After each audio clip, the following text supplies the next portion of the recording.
तो प्यारे विद्यार्थियों, स्वागत है आपका हमारे YouTube चैनल पर।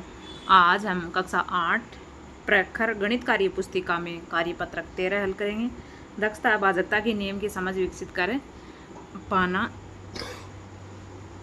पहला सवाल, नीचे दी गई संख्याओं में उन संख्याओं पर गोला बनाइए जिनमें 5 का पूरा पूरा भाग जाता है। तो 5 का भाग जाने के लिए इकाई का अंक 0 या 5 होना चाहिए। तो देखो, इसमें जाता है 5 का, 25 में, 30 में, फिर 35 में, 45 में, 50 में, 75 में, 95 में, 70 में, 55, 90, इनमें जाता है 5 का पूरा पूरा भाग। दूसरा, नीचे दिए गए रिक्त स्थानों में एक ऐसा अंक लिखें ताकि संख्या 10 से विभाज्य हो जाए। अब 10 से विभाज्य होने के लिए इकाई का अंक होना चाहिए 0। इकाई का अंक क्या होना चाहिए? 0। अब देखो, इसमें इकाई का अंक 0 होते ही ये 10 से भाज्य हो जाएगी। इसमें इकाई का अंक 0 है तो इस पे कोई भी अंक आप लिख सकते हैं।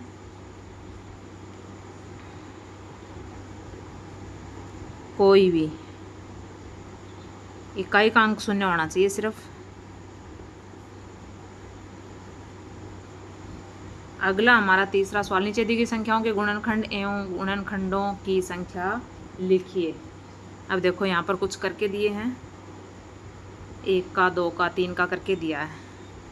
4 का गुणनखंड 1 का भाग जाता है, 2 का जाता है और फिर 4 का जाता है। इसके 3 गुणनखंड हो गए, इसके 2 हैं, 5 में 1 का और 5 का, तो इसके 2 हैं। 6 में 1 का जाता है, 2 का, 3 का, फिर 6 का, तो इसके 4 गुणनखंड हो गए। अगला है 7 का, तो 7 सिर्फ 1 और 7 का, 2। 8 में 1 का, 2 का, 4 का और फिर 8 का। 9 में 1 का, 3 का और फिर 9 का। 10 में 1, 2, 5 और 10। 12 में 1, 2, 3, 4, 6 और 12 का, 6 गुणनखंड हो गए इसके। 13 में 1 का और 13 का। 14 में 1, 2, 7 और 14। 15 में 1, 3, 5 और 15। 16 में 1, 2, 4, 8 और 16। अगला हमारा देखो, वे संख्याएं जिनके गुणनखंड 1 और स्वयं वह संख्या ही होते हैं अभाज्य संख्याएं कहलाती हैं। ऐसी संख्याएं जिनमें या तो 1 का भाग जाता है या स्वयं का यानी खुद का जाता है, वो अभाज्य संख्याएं कहलाती हैं। जैसे ये है 13 अभाज्य संख्या है, या तो 1 का जा रहा है या स्वयं का यानी खुद का जा रहा है, ये भी अभाज्य 11 है। ऐसी 7 है अभाज्य, देखो 5 है अभाज्य, 3 है, 2 है, ये क्या है? अभाज्य संख्या। और एक में सिर्फ 1 का जा रहा है, तो ये ना तो भाज्य है और ना अभाज्य है। दूसरा देखो, वे संख्याएं जिनके 2 से अधिक गुणनखंड होते हैं भाज्य संख्याएं कहलाती हैं। जैसे ये है भाज्य संख्या है, ये है, ये है, ये 2 से ज़्यादा जो गुणनखंड हैं जिनके, वो भाज्य संख्याएं कहलाती हैं। संख्या 1 न तो भाज्य संख्या है और न ही अभाज्य संख्या है। अगला है 4 का, भाज्य संख्याओं पर गोल घेरा लगाइए। यानी भाज्य संख्याएं यानी उनमें खुद के 1 के और खुद के अलावा भी किसी तीसरी संख्या का भाग जाना चाहिए, वो होती है भाज्य संख्या। अब देखो, ना 1 है, वो ना तो भाज्य है ना अभाज्य है, 2 अभाज्य है, 3 अभाज्य है, 4 भाज्य है, 5 भी अभाज्य है, 6 भाज्य है, 7 अभाज्य है, 8 भाज्य, 9 भाज्य और 10 भाज्य, 11 अभाज्य है, 12 भाज्य, 13 अभाज्य, 14 भाज्य, 15 भाज्य, 16 भाज्य और 17 अभाज्य संख्या। 18 भाज्य, 19 अभाज्य है, 20 भाज्य है, 21 भी भाज्य है, 22 भाज्य है और 23 अभाज्य है।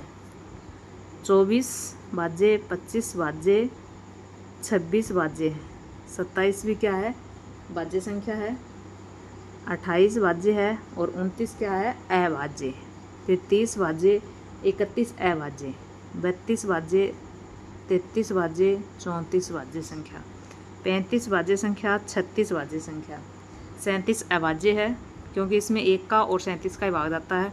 38 भाज्य है, 39 भी क्या है, भाज्य है, 40 भाज्य है, 41 अभाज्य है, 42 भाज्य, 43 अभाज्य, 44 भाज्य, 45 भाज्य, 46 भाज्य, 47 अभाज्य है, 48 भाज्य, 49 भाज्य, 50 भाज्य और 51 भी क्या है, भाज्य संख्या है। अगला हमारा 5 का, नीचे लिखी संख्याएं किस किस संख्या से भाज्य है लिखिए, यानी किस किस संख्या का भाग जा रहा है। इसमें 1 का, 2 का, 5 का और 10 का। 16 में 1 का, 2 का, 4 का, 8 का और 16 का। 15 में 1 का, 3 का, 5 का और 15 का। 25 में 1 का, 5 का और 25 का। ये था हमारा कार्यपत्रक 13। वीडियो में बने रहने के लिए आपका बहुत बहुत धन्यवाद। वीडियो अच्छी लगी हो तो प्लीज़ वीडियो को लाइक ज़रूर कीजिए। चैनल को अगर सब्सक्राइब नहीं किया है, पहली बार विजिट करने हैं तो प्लीज़ दोस्तों चैनल को सब्सक्राइब ज़रूर करके जाना। धन्यवाद। जय हिंद, जय भारत।